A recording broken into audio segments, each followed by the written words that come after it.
আমি এসে দরজা খুলে দেখি মায়ের চুলগুলো এলোমেলো, যেন এখনই ঘুম থেকে উঠেছে বা কেউ হাত দিয়েছে এমন। মা বলছেন, তুমি কেন এসব পাঠাও? এসব দেখে তো আমার অস্বস্তি হয়। তোমার দাদাবাবু কিছুই করতে পারে না, অফিস থেকে এসেই ক্লান্ত হয়ে যায়, তাই তোমার কাছেই চলে আসি উপায় না পেয়ে। মা কোনো মতে ছায়াটা তুলে মুখে চাদরটা কামড় দিয়ে পড়তে শুরু করলো। আমি তাড়াতাড়ি করে তখন সেখান থেকে চলে এলাম। আমি অজিত, আমার বয়স 18 বছর, থাকি ঢাকা মিরপুরে ভাড়া বাসায়। আমাদের বাসাটা 4 তলা, আমরা থাকি নিচতলায়। আমাদের পরিবারে সদস্য সংখ্যা 3 জন, মা, বাবা আর আমি। আমার মায়ের নাম সীমা এবং বাবার নাম রজত। আমার বাবা মা অনেক ওয়েল এডুকেটেড ছিলেন, তাই তারা আর কোনো সন্তান নেননি। তখন সবেমাত্র করোনার উপদ্রবটা কিছুটা কমেছে, লোকজন আবার ঢাকার উদ্দেশ্যে রওনা দিয়েছে কাজের খোঁজে। আমাদের দ্বিতীয় তলায় একটি ফ্ল্যাট খালি ছিল, সেখানেও একটা পরিবার উঠল। তাদের পরিবারে সদস্য সংখ্যা ছিল 3 জন, মা, মেয়ে ও মেয়ের বাবা। উনার নাম রহিম এবং আন্টির নাম আফরিন। আঙ্কেল ছিলেন আনুমানিক 6 ফুট লম্বা, সুঠাম দেহের অধিকারী। আন্টিও কম যান না, স্লিম ফিগার, শ্যামলা বর্ণের মহিলা। আর তাদের মেয়ে আমার থেকে 1 বছরের ছোট, নাম রিয়া। আঙ্কেল আন্টি দুজনেই চাকরি করেন। ওহ, বলতে ভুলেই গেলাম, আন্টিকে দেখে আমার একটু হিংসেই হলো। আমার মা উনার মতো স্লিম ছিল না, গায়ের রং এমনি ফর্সা, আর বাবার কথা তো বাদই দিলাম। আঙ্কেল আন্টির বয়স হবে প্রায় 44 ও 37, আর আমার মা বাবার বয়স ছিল 39 ও 46। অনেক তাড়াতাড়ি ওদের সাথে আমাদের ভালোই সম্পর্ক হয়ে গেল। আমার তেমন কোনো বন্ধু বান্ধব ছিল না, যার ফলে আমি প্রায় সারা দিনই বাসায় বসে কম্পিউটারে গেমস খেলতাম। আর মাঝে মাঝে রিয়া আসতো, ওকে নিয়ে মুভি দেখতাম, গান শুনতাম। একদিন আমি সোফায় বসে নাস্তা করছিলাম, আর মা দরজার সামনে বসে ঘর ঝাড়ু দিচ্ছিল। আঙ্কেল অফিসে যাওয়ার জন্য নেমে আসলেন 2 তলা থেকে। আমি লক্ষ্য করলাম রহিম আঙ্কেল কলাপস গেট খুলতে খুলতে মায়ের দিকে তাকিয়ে আছেন। মা বাইরের দিকে মুখ করে বসে কাজ করছিলেন। আমি দেখলাম আঙ্কেল গেট না লাগিয়ে মায়ের তাইকে তাকিয়ে আছেন। আমার কানে হেডফোন লাগানো ছিল। এই দৃশ্য দেখে আমার রাগে টগবগে হয়ে উঠে দাঁড়ানোর কথা ছিল, কিন্তু সেটা না হয়ে আমার কান গরম হয়ে উঠতে লাগলো। আমি আমার ফোনে বাজতে থাকা গান অফ করে দিয়ে নাস্তা করতে লাগলাম, আর শুনলাম রহিম আঙ্কেল মাকে ডাকছেন। আমি আর চোখে তাকিয়ে দেখি আঙ্কেল ইশারা করে মাকে বলছেন, বৌদি, দাদা তো সেই জিনিস বানিয়েছে। এই কথা শুনে মা বলে উঠল, এসব কি বলছেন আপনি? আঙ্কেল বলল, আরে মজা করলাম একটু, রাগ করবেন না প্লিজ। রহিম আঙ্কেল তাড়াহুড়ো করে বেরিয়ে গেলেন। মা আমার দিকে তাকানোর আগেই আমি চোখ সরিয়ে মোবাইল ঘাটাঘাটি করতে লাগলাম। মা ঘরে এসে বিড়বিড় করে কি বললেন, তারপর আবার কাজ করতে লাগলেন, আর আমি কলেজে চলে আসলাম। তার 3-4 দিন পর আবার আমি সোফায় বসে নাস্তা করছিলাম। সেদিন ছিল ছুটির দিন। বাবা তার রুমে টিভি দেখছেন, মা কাপড় চোপড় ধুচ্ছিল। কাপড় ধোয়ার সময় কাকস্নানের মতো হয়ে গিয়েছেন প্রায়। দারুণ অপূর্ব লাগছিল তাকে। পরনের কাপড় ভেজা থাকায় মা আমাকে বললেন কাপড়গুলো ছাদে গিয়ে মেলে দিতে, কিন্তু আমার ইচ্ছা করছিল না বিধায় আমি বারণ করে দিলাম। অগত্যা মা নিজেই চলল কাপড় দিতে। আমি বসে মায়ের সিঁড়ি ওঠা দেখছিলাম। মা ওপরে ওঠার সময় খেয়াল করলাম আঙ্কেলদের বাসার দরজা খোলা, আর মা ওঠার ঠিক পরেই আঙ্কেল তাড়াহুড়ো করে ওপরে উঠে গেলেন। আমার তো দেখে সন্দেহ হলো, তাই আমি আর বসে না থেকে আমিও উঠতে লাগলাম ছাদের উদ্দেশ্যে। ছাদের ঠিক নিচের সিঁড়িতে গিয়ে দরজার ফাঁক দিয়ে যা দেখলাম সেটা দেখার জন্য আমি প্রস্তুত ছিলাম না। আঙ্কেল মায়ের কাছে গিয়ে কিছু বলছেন, কিন্তু আমি ভালো করে শুনতে পেলাম না, তবে মায়ের কথা ভালোভাবেই শোনা যাচ্ছিল। মা বলল, ইস, কি যাতা বলছেন আপনি, ছাড়ুন আমায়, কেউ দেখে ফেলবে। আঙ্কেল বলল, আরে কেউ দেখবে না, তুমি আমার দেখা অপরূপ সুন্দরী নারী, তোমার মতো এত সুন্দরী আমি আগে দেখিনি। মা শুনে লজ্জা পেলেও খুশি হলেন এত তারিফ শুনে, আর বললেন, ইস, কি যে বলেন না আপনি, আমার থেকেও আপনার বউ অনেক সুন্দরী। আঙ্কেল বলল, ধুর, ও এত সুন্দর না। এসব বলে আঙ্কেল কিছু করতে যাবে এমন সময় মা একটা চড় মেরে বলল, এত বড় সাহস কি করে হয় আপনার? আজকে পুরো বাসায় জানাবো আপনার কীর্তিকাণ্ড। আঙ্কেল মায়ের কাছে অনুনয় বিনয় করে বলল, আমাকে মাফ করে দিন বৌদি, ভুল হয়েছে আমার, কাউকে জানাবেন না প্লিজ। এ বলে চলে আসতে সিঁড়ির দিকে আসতে লাগলেন, আর আমি তাড়াতাড়ি করে নিচে নেমে আসলাম। আমি মনে মনে ভাবছি আজকে তুলকালাম কাণ্ড হবে। মা আজকে এদের বাসা ছাড়া করবে, কিন্তু মা নিচে এসে কারো সাথে এই ব্যাপারে কোনো কথাই বলল না। তার মুখখানা দেখে মনে হলো যেন কিছু হয়নি এতক্ষণ ছাদে। তারপর কেটে গেল সপ্তাহখানেক। দুপুরবেলা আমি আমার রুমের দরজা বন্ধ করে বারান্দায় এসে সিগারেট টানছি, আর তখনই বাসার কলিং বেল বেজে উঠল। আমি সিগারেট টানছি বিধায় আমি চুপচাপ বারান্দায় দাঁড়িয়ে রইলাম। মা দরজা খুলে দিতেই সেই দ্বিতীয় তলার আঙ্কেলের গলা শুনতে পেলাম। আমি ভাবছিলাম এ আবার কেন আসলো। পরক্ষণেই দরজা লাগানোর শব্দ শুনতে পেলাম। মাকে সে দরজা লাগিয়ে দিয়েই আবার কিছু একটা করার ফোন দিয়ে আটল, কিন্তু মা তাতে সায় দিল না। আমার রুমের পাশেই ছিল বাবা মায়ের রুম। বারান্দা থেকে তাদের রুমের কিছুটা অংশ দেখা যায়, তাতে মায়ের ড্রেসিং টেবিলটা দেখা যায়। আর সেখানে দেখছি আঙ্কেল আবার মাকে পিছন থেকে জড়িয়ে ধরেছে, কিন্তু মা ওনাকে আর সেদিন ছাদের মতো বাধা দিলেন না, কিন্তু কি যেন একটা বললেন। আর তখন ছেড়ে দিয়ে মা আমার ঘরের দিকে এসে দরজায় চাপ দিতেই দেখেন দরজা বন্ধ। তখন আর কিছু না বলে মা তার রুমে ঢুকলো, আর তার পিছন পিছন আঙ্কেল ঢুকলো। তখন মা রহিম আঙ্কেলকে বললেন, আরে আপনি তো দেখছি নাছর বান্দা, আচ্ছা ছাড়ুন, আপনাকে একটা জিনিস দিচ্ছি। এই বলে মা তার বাথরুমে ঢুকলো আর কিছু ছোট পোশাক নিয়ে আসলো। সেগুলো আঙ্কেলের মুখে গুজে দিয়ে বলল, এই নাও, যাও এবার, সময় হলে আমি ডাকবো তোমায়। আঙ্কেল মায়ের মুখে তুমি শুনে খুশি হলেন, বললেন, তোমার মুখে তুমি শুনে আমার খুব ভালো লাগছে। মা বলল, ইস, একটু লজ্জাও করে না বলতে তোমার, এখন যাও তো। রহিম আঙ্কেল চলে যাওয়ার পর মা আমার দরজায় এসে আমাকে ডাকাডাকি শুরু করলো। ততক্ষণে আমার সিগারেট খাওয়া শেষ। আমি এসে দরজা খুলে দেখি মায়ের চুলগুলো এলোমেলো, যেন এখুনি ঘুম থেকে উঠেছে বা কেউ হাত দিয়েছে এমন।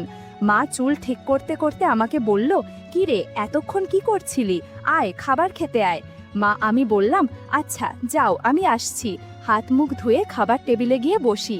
মা খাবার বেড়ে দিচ্ছে, ঠিক সেই মুহূর্তে মায়ের হোয়াটসঅ্যাপে নোটিফিকেশন আসলো। মা আমাকে খাবার দিয়ে চলে গেল তার রুমে মোবাইল চেক করতে।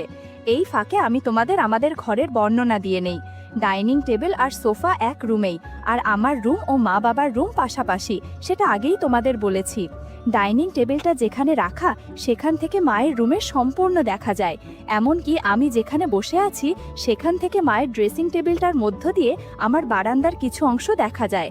তো আমি খেতে খেতে মায়ের দিকে তাকাতেই দেখি মা মোবাইল দেখছে আর মুচকি হাসি দিচ্ছে। আমার জানা মতে মায়ের তেমন কোনো বন্ধু বান্ধব নেই। শিক্ষিতা হলেও অনেক সংস্কারী ছিলেন শিক্ষাগৌহে, কখনো ছেলে বন্ধু করেননি। আর একজন বান্ধবী ছিল, কিন্তু বিয়ের পর তাদের আর এখন কারো সাথে কারোরই কোনো খোঁজ নেই। আমি খাবার শেষ করে উঠে চলে এলাম আমার রুমে। মা খাবার খেয়ে একটু বিশ্রাম নিয়ে ছাদে গেল কাপড় আনতে। আমি কলেজের একটা কাজে বন্ধুদের কল দিতে গিয়ে দেখি আমার মোবাইল ব্যালেন্স শেষ হয়ে গেছে। সে বিধায় আমি চিন্তা করলাম মায়ের মোবাইল পে থেকে রিচার্জ করে নেই। যে ভাবা সেই কাজ। মায়ের রুমে গিয়ে মায়ের মোবাইল হাতে নিতেই দেখি অনেকগুলো নোটিফিকেশন, আর প্রায়গুলোই হোয়াটসঅ্যাপ থেকে আসা। আমি তখন নোটিফিকেশনে ক্লিক করে যেই ভিতরে ঢুকেছি সেখানের বার্তালাপ দেখে তো আমার চোখ ছানা ভরা। আঙ্কেল মাকে একটু আগে মেসেজ করেছে একটা ভিডিও দিয়ে, যেটা দেখেই মা মুস্কি হাসছিল। আমি ভিডিও প্লে করে দেখি আঙ্কেল মায়ের দিয়া ছোট পোশাকের সুগন্ধ নিচ্ছে। মা আবার তাকে রিপ্লাইও করেছে, ইস কি অসভ্য তুমি, তোমার এই সব কর্মকাণ্ড দেখে তো আমি অবাক হচ্ছি, আবার ভালোও লাগছে। আমি ইনবক্স স্ক্রল করতে করতে উপরের দিকে যেতে থাকলাম। শুরুর দিকে দেখলাম আঙ্কেল মাকে অনেক বিরক্ত করেছেন, কখনো মেসেজ দিয়ে, কখনো কল বা কখনো ছবি ও ভিডিও পাঠিয়ে। মা তাকে দুবার ব্লক করেছেন, সেটা লিখেছেন তাদের কনভারসেশনে। আঙ্কেলের পাঠানো মাইসের ছবি ভিডিও দেখে মা লিখেছেন, কি যা তা বলছেন এসব, আর আপনি এসব কি ছবি পাঠিয়েছেন, লজ্জা করে না এসব পাঠাতে। আঙ্কেল লিখেছেন, তোমাকে পাওয়ার জন্যই তো এই সাধনা আমার, লজ্জা করলে কি আর পাবো তোমায়, তোমার কি একটুও ভালো লাগেনি আমার এসব ছবি। মা লিখেছেন, আপনাকে আর কতবার বলবো এসব আর পাঠাবেন না, আমার এসব দেখে ভালো লাগে না, অস্বস্তি হয়, আপনাকে ব্লক করেছি, তাতেও শুধরাবেন না। আঙ্কেল লিখেছেন, এটা দেখে তোমার অস্বস্তি হচ্ছে নাকি অন্য কিছু হয়ে যাচ্ছে, কোনটা? মা লিখেছেন, ইস আপনি ছাড়ছেন না কেন শুনি, সেদিন আপনার নামে নালিশ করিনি বলে পার পেয়ে গেলেন তাই না, গাছে চড়ে বসছেন দেখি, আপনাকে আমি ব্লক করলাম আবার। কিন্তু এ কি, মা আবার কিছুদিন পর ব্লক খুলে দিয়েছে, আর আবার আঙ্কেলের মেসেজ আসা শুরু করেছে। এবার মা আগের মতো ধারালো কথা ব্যবহার করছে না। আঙ্কেলের ছবির নিচে প্রথমে রাগের ইমোজি থাকলেও পরে তা লাইকে পরিণত হয়, আর শেষে সেটা লাভে রূপান্তরিত হয়। আঙ্কেল মাকে তার আর আংটির কিছু ভিডিও দিত। মা এগুলো দেখে তো আর নিজেকে সামলাতে পারত না, তাই শেষমেশ রাজি হয়ে গেল। আর সেটার ফলস্বরূপ আজকে আঙ্কেল এসেছিল ঘরে। আমি মায়ের মোবাইল থেকে কিছু ছবি আর আঙ্কেল আন্টির সব ভিডিও ফরওয়ার্ড করে আমার কনভারসেশন ডিলিট করে দিয়ে মোবাইল রেখে আমার রুমে চলে আসি। আমার রুমে এসে আঙ্কেল আন্টির ভিডিও দেখতে শুরু করি। তারপর কিছুক্ষণ বিশ্রাম নেই। ঠিক সে সময় মাথায় চিন্তা এলো, মা এতক্ষণ ছাদে কি করছে? বিকাল হয়ে সন্ধে নামার উপক্রম। আমি বাসার দরজা লাগিয়ে ছাদের উদ্দেশ্যে উঠতে থাকি। ছাদে গিয়ে দেখি সেখানে মা নেই, আর কাপড়ের জায়গায় পড়ে আছে। আমার তো চিন্তা আরও বেড়ে গেল। সন্দেহের তীর গেল আঙ্কেলদের বাসার দিকে। আমি নিচে নামতেই শুনতে পাই আঙ্কেলদের ঘর থেকে কথার আওয়াজ আসছে আর হাসাহাসির শব্দ। তাদের অপর পাশের ফ্ল্যাটের লোকজন কোথাও বেড়াতে গিয়েছে হয়তো, তাই কেউ নেই আজ। আঙ্কেলদের রুমগুলো সিঁড়ির কাছেই, কিন্তু তাদের রুমগুলো এমনভাবে সেট করা যে সিঁড়ির সামনেই দরজা, আর দরজা থেকে একটু সামনে গেলেই একটা কোণে জানালা, বলাই যায় স্কুল ঘরের মতো। জানালার রুমটা আঙ্কেল আন্টির রুম, আর জানালাটা যে পাশে সেখানে বিকেল নামলেই অন্ধকার হয়ে পড়ে। লাইট চালানো ছাড়া কিছু দেখা সম্ভব নয়। তারপর আমি জানালার পাশে গিয়ে হাঁটু গেড়ে নিচু হয়ে বসি, আর ভিতরে ফ্যানের বাতাস চলছে জোরে জোরে শো শো শব্দে। তাদের কথাগুলো বাইরে বেরিয়ে আসছে, আর জানালার পর্দাগুলো নড়ছে, যেটা দিয়ে আমি ভালোভাবেই দেখতে পাচ্ছি কি হচ্ছে ভিতরে। জানালাটা আবছানো অবস্থায় আছে, মনে হয় সুযোগ হয়নি কিছু করার। আর এদিকে আমি ভিতরে যা দেখছি তাতে আমার পায়ের নিচে মাটি সরে গেছে, কান দিয়ে ধোঁয়া বেরোচ্ছে। আঙ্কেল বিছানায় বসে আছেন। মা আঙ্কেলকে বলছেন, তুমি কেন এসব পাঠাও? এসব দেখে তো আমার অস্বস্তি হয়। তোমার দাদা বাবু কিছুই করতে পারে না, অফিস থেকে এসেই ক্লান্ত হয়ে যায়, তাই তোমার কাছেই চলে আসি উপায় না পেয়ে। এসব ঘটনা দেখে আমার অবস্থা আরও খারাপ হয়ে গেল। কখন যে আমার পিছনে আন্টি দাঁড়িয়ে এসব কাণ্ডকীর্তি দেখছিলেন জানা ছিল না। আমার কলার ধরে আমাকে টেনে তুললেন, টেনে আমাকে সিঁড়ির কাছে নিয়ে এলেন। আমার অবস্থা খারাপ দেখে আমাকে ধাক্কা দিয়ে চলে যেতে ইশারা করলেন, আর নিজে ঘরের দরজা থাবড়াতে লাগলেন। আমার তো বুক ধড়পড় করা শুরু করলো। আজ কি হবে? সব শেষ। মান সম্মান আর রইল না এ পাড়াতে। আমার মাকে সবাই খারাপ হিসেবে চিনবে। এসব ভাবতে ভাবতে আমি সিঁড়ি দিয়ে নিচে নেমেও নামতে পারলাম না। সিঁড়ির মাঝখানে গিয়ে ঘটনা কোথায় যায় তা দেখতে থাকলাম। আন্টি দরজা থাপড়ানো থামিয়ে জানালার পাশে গিয়ে রহিম আঙ্কেল আর মাকে একসাথে দেখে নিজের চোখকে বিশ্বাস করতে পারলেন না। নিজেকে সামলাতে না পেরে তিনি চেঁচিয়ে ওঠেন আর বললেন, এসব কি হচ্ছে? আজ তোর একদিন কি আমার একদিন? এমন সময় আঙ্কেল ঘরের দরজা খুলে আন্টিকে ঘরে ঢুকিয়ে আবার দরজা বন্ধ করে দিলেন। আঙ্কেল বললেন, শোনো, এমন করো না লক্ষ্মীটি, বোঝার চেষ্টা করো প্লিজ। এদিকে আমি আবার ঘরের পাশের জানালায় গিয়ে চোখ রাখতেই তাদের আলাপ শুনতে পেলাম। মা তো পুরো ভয়ে নিজেকে সামলাতে না পেরে বিছানার চাদর টেনে গায়ে জড়িয়ে ঘরের এক কোণে দাঁড়িয়ে আছে আর অঝরে কান্না করছে। মা শুধু রহিম আঙ্কেলকে বলল, তুমি আমার কি সর্বনাশ করলে? আন্টি রাগের মাথায় মাকে যাতা বললেন। মা বলল, আমার কোনো দোষ নেই হাবি, আপনার জামাই আমাকে নষ্ট করতে চেয়েছে। আমি অনেক চেষ্টা করেছি নিজেকে সংযত করার, কিন্তু শেষ অবধি আর পারিনি। আন্টি বলল, আমার জামাইকে কোনো দোষ দিবি না, আজই তোর বরকে সব বলে তোর এই কর্মকাণ্ডের কথা জানাবো। আমি দেখতে পেলাম মায়ের চোখ ছলছল করে অঝরে জল পড়ছে আর রহিম আঙ্কেলের দিকে তাকিয়ে আছে। রহিম আঙ্কেল তার বউকে বোঝানোর আপ্রাণ চেষ্টা করছে, কিন্তু কে শোনে কার কথা? সে তো জানেই তার বর কেমন লোক। আন্টি মাকে উদ্দেশ্য করে বলে, এখনই বেরিয়ে যা আমার ঘর থেকে। মা কোনো মতে ছায়াটা তুলে মুখে চাদরটা কামড় দিয়ে পড়তে শুরু করলো। আমি তাড়াতাড়ি করে তখন সেখান থেকে চলে এসে ড্রয়িং রুমের সোফায় বসে মোবাইল টিপছি। কিছুক্ষণ পরই দেখি মা ঘরে প্রবেশ করে, আর তার চোখে মুখে অনেক ধকলের ছাপ ফুটে উঠছে। মা কার রুমে ঢুকেই দরজা বন্ধ করে দিল আর শাওয়ার নিতে বাথরুমে ঢুকে গেল। স্বভাবতই বাথরুম ইকো করায় আমি শুনতে পাচ্ছিলাম মা অঝরে কান্না করছিল। আমি রিয়াকে ওপরে উঠতে দেখে নিজে উঠে বাড়ির দরজা বন্ধ করে নিজের রুমে গিয়ে এতক্ষণ কি হলো সেটা চিন্তা করতে থাকলাম। সত্যিই কি আন্টি বাবাকে সব বলে দেবেন? আম্মু কি ঘর ছাড়া হবে? আন্টি কি সত্যি সত্যি এসব এলাকায় রটিয়ে বেড়াবেন? আমার মায়ের আজ এ দশা দেখে একটু হলেও খারাপ লেগেছিল, কিন্তু পরক্ষণেই মনে একটা রোমাঞ্চকর অনুভূতি খেলে গেল, আমাদের জীবন বদলে যাবে সেটা ভেবে। রহিম আঙ্কেল আর মায়ের সেই দৃশ্যগুলো এখনো চোখের সামনে ভেসে বেড়াচ্ছে। এসব চিন্তা করতে করতে কখন যে ঘুমিয়ে গেছি বুঝতে পারিনি।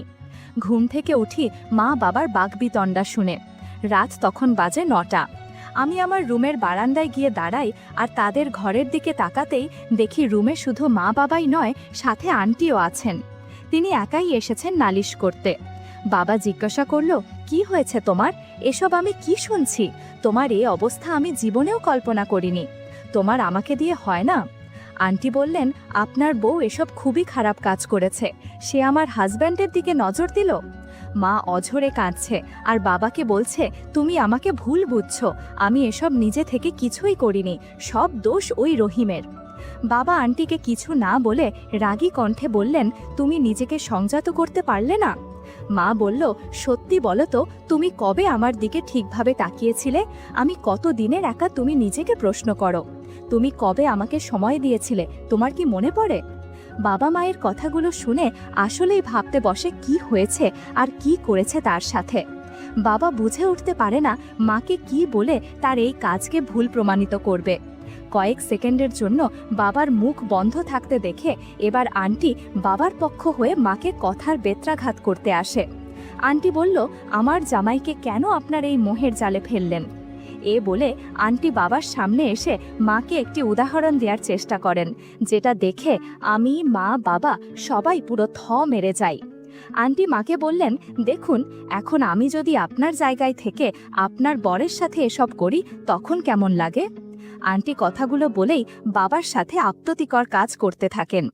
ঘরের মুহূর্তটা কিছুক্ষণের জন্য পিন পয়েন্ট সাইলেন্সে পরিণত হয়। সাথে সাথে আন্টি বলে ওঠেন, কি হলো, এবার কি হয়েছে? বুঝলেন তো আমার কেমন লেগেছে? তা মা কিছু বলে না, শুধু বাবার কোনো প্রতিউত্তর না দেখে বাবার দিকে এক অপলক আশ্চর্যসূচক দৃষ্টিতে তাকিয়ে থাকে। বাবা আন্টির দিকে তাকিয়ে আছে। আন্টি দেখি বাবার তাকিয়ে একটা মুচকি হাসি দিচ্ছেন আর নিজের রুম থেকে বের হয়ে চলে যেতে থাকেন। আমি তাকাতেই দেখি আন্টি দরজা খুলে বের হয়ে গেলেন। এদিকে বাবা তাকিয়ে আছেন মায়ের দিকে আর মা অভিমানে এক গাদা প্রশ্ন মনে নিয়ে বাবার দিকে তাকিয়ে আছে। একেই হয়তো বলে মেয়ে মানুষ, নিজে দোষ করলেও সমস্যা নেই, পার্টনারের দোষ অনেক বড় বিষয়। সে রাতে কেউ তেমন আর কথা বলেনি। এক কথায় নিস্তব্ধতার মাঝেই খেয়ে দিয়ে চলে এলাম ঘুমোতে। হয়তো আমি ছিলাম বলেই বেশি কিছু হয়নি। আমি না থাকলেই হয়তো ভালো হতো। কে জানে আরও কত কি হতো। বন্ধুরা, ইউটিউবের গল্পগুলো শুনে মজা না পেলে আমার ওয়েবসাইটে দেয়া গল্পগুলো শুনতে পারো। সেখানে প্রতিদিন খোলামেলা গল্প আপলোড করা হয়। কমেন্টে ওয়েবসাইটের লিংক দেয়া আছে।